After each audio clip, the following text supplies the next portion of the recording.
Thank you, Mr. Mayor.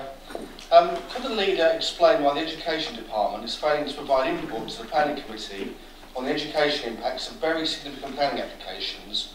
For example, at the Planning Committee on the 26th of September for 501 proposed dwellings on the former London Fire Brigade site at Aveley. Be honest and say that I don't always read planning agendas as diligently as maybe I should. I did read this one, and I was appalled to see that the Education Department appeared not to have responded to the consultation. I raised it immediately with the Director and asked her to investigate why this had happened, and unfortunately it would appear that an officer did not monitor a mailbox which had been set up specifically to receive those consultations regarding planning applications. I have to say that this has resulted in disciplinary action being taken against the officer, as it is a clear breach of their duties. Planning also didn't flag up the lack of response, and the planning committee papers and agendas were not sent to education other than to the officer that I've already spoken of. I've asked the director to carry out a complete overhaul of the system, and that has now been done. Planning application consultations will now be going directly to the manager rather than to a more junior officer, and they'll be going in good time. In order to put in place a fail-safe, they will be discussed at the monthly pupil placed planning board meetings and monitored to ensure compliance. I have to say, just to be clear, officers were liaising and completing detailed work on this application as well as all other applications. It was purely an administrative error that meant that this work was not fed back to the Planning Committee as it should have been. Councillor Kent, for your very candid reply. I'm really pleased to hear of the process improvements that are being implemented now.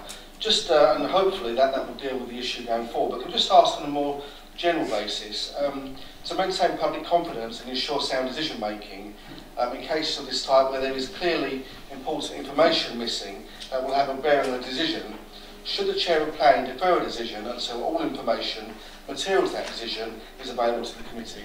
No, on this specific, there wasn't a final decision reached. There will need to be another item that comes back for members to determine, and at that stage there will be full input from education. I don't think the scenario that Councillor Haig has set out will occur, because we will be getting it right, and that consultation will be taking place and will be reported in the appropriate manner to members from here on in. My concern is, obviously, we have KPIs on planning applications and the timing that goes with them. We've got some very, very material and large planning decisions that face us as a borough, given our regeneration agenda.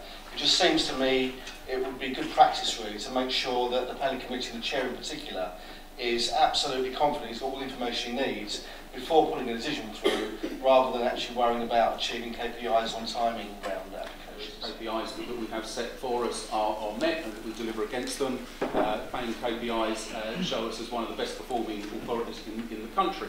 But that cannot be at the expense of sound decision making, and never should be, and will not be under this administration. Thank you.